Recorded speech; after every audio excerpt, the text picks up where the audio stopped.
Hello everyone and welcome to this video where we are introducing the 5th build challenge that I've ever hosted, the Shipwreck challenge. Now you can see here I'm hanging out with this shipwreck, and the other one's not really a ship, but it's a bunch of underwater trash. Well, I'm going to explain what this challenge is and how you can win. If you take a look on my Discord server, you will find a list and detailed rules, so I suggest you read it carefully and make sure you are abiding by everything. But we're going to go through some of the key points here in this video. So keep in mind this time it is due on midnight Mountain Standard Time, March 2nd. We're going to be announcing winners after that, and we're going to be voting again. This is different. Users may submit more than one submission, so you're not limited to one, but please don't submit a bunch of trash. Please make it polished and nice, but you may submit 10. If you feel like pushing 10 out, you can push 10 out. Increase your odds. By submitting your creation, you agree to have it showcased on my YouTube channel, but here's the new part, and partially or entirely, with credit in the description, used in an upcoming add-on. So that's new. We're going to be working on a new add-on for underwater type exploration, so you may have your creation used there with your credits, so you are agreeing to that. Now, like I said, the scope is to design a shipwreck or underwater wreckage. You could do a ship, plane fuselage, train, anything like that, space shuttle, vehicle, sea base, ancient civilization, whatever.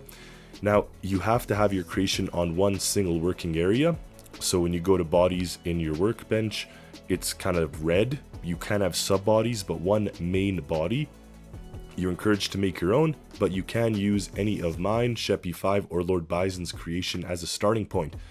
However, they must be heavily modified, and you may not include functional microcontrollers, or any microcontrollers if they're not being used. So if you are using one of my creations, you gotta clear all of the logic and all the microcontrollers. Now you can use microcontrollers if they are your own, and if they serve to have some theme in the wreckage, such as malfunctioning systems, doors, whatever. You can have elements such as obstacles or mini games, such as my diving academy, and you can make it as fun or scary as you like. However, no graphic content or anything gross.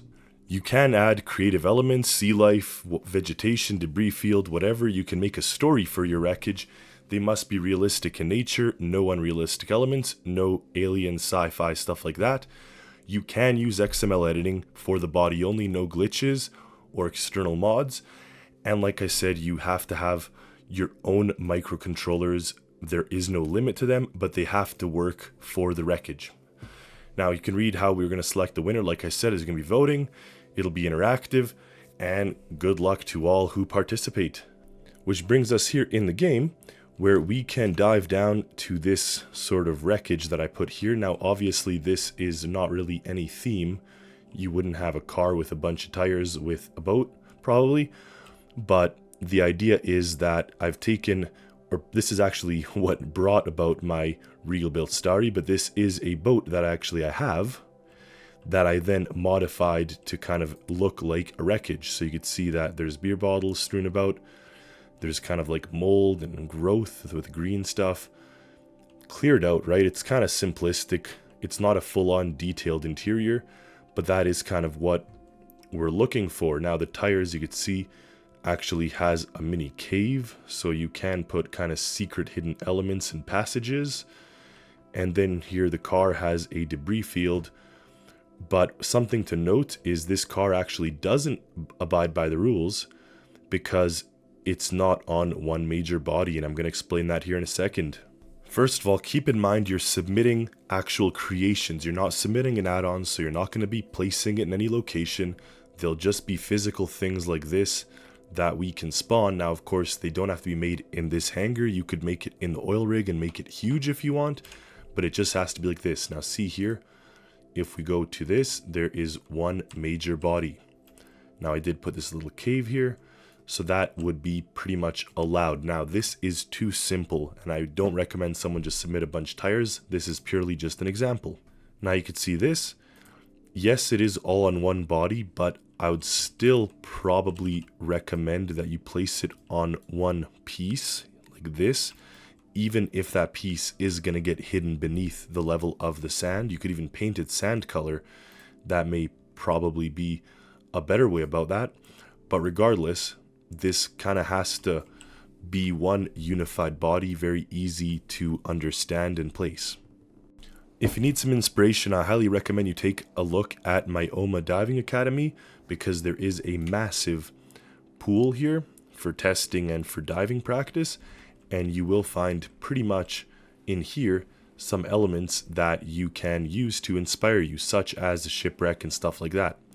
So you can see here, we won't turn the storm effects on, but just the lights, you can see that there is that same boat placed here in this bay.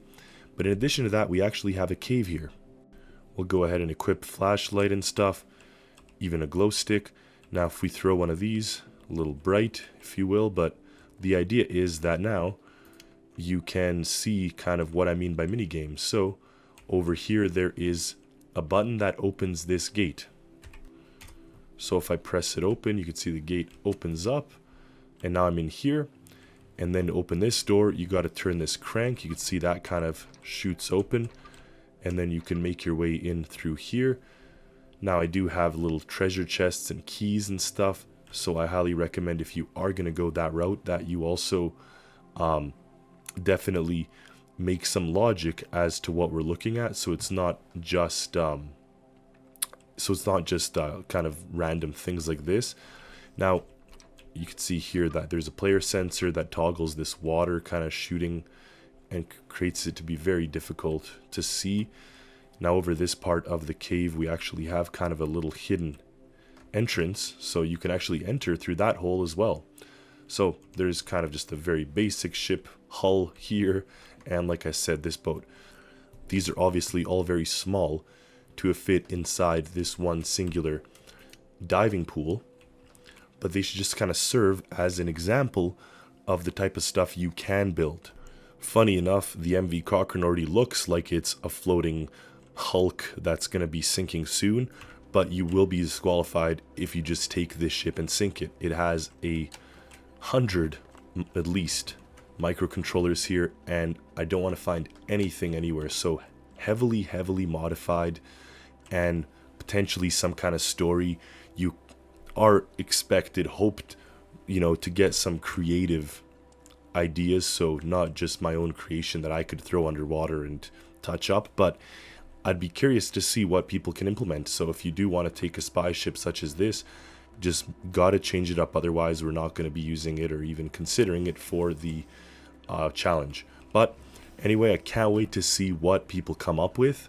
I really think that this build challenge is going to be an awesome start to making a great add-on. So Sheppy5, Bison, and myself, we've been debating making an add-on that can use multiple shipwrecks and use OMA as a salvaging kind of underwater exploration organization with mini games and missions and money that you get. If you watched my video with the helicopter, where I took the helicopter and salvaged a World War II bomber or plane, that would be in essence what this would consist of, except on steroids, because where that was just one single bomber, we're thinking about making a very complex system of all kinds of stuff that you can end up using and having tons of fun missions. So I'm not going to give any more information than that, keeping it kind of vague. We'll see what we come up with. Hopefully we have a chance to make that add-on, because we are volunteering our time. No one's getting paid. This is purely just for fun and for the community, but if that ever comes to be, it'll be an awesome add-on. So thank you all for watching. Hopefully you could stand my voice. I'm a little sick, but until next time, happy Stormworksing, and hope you enjoy the challenge.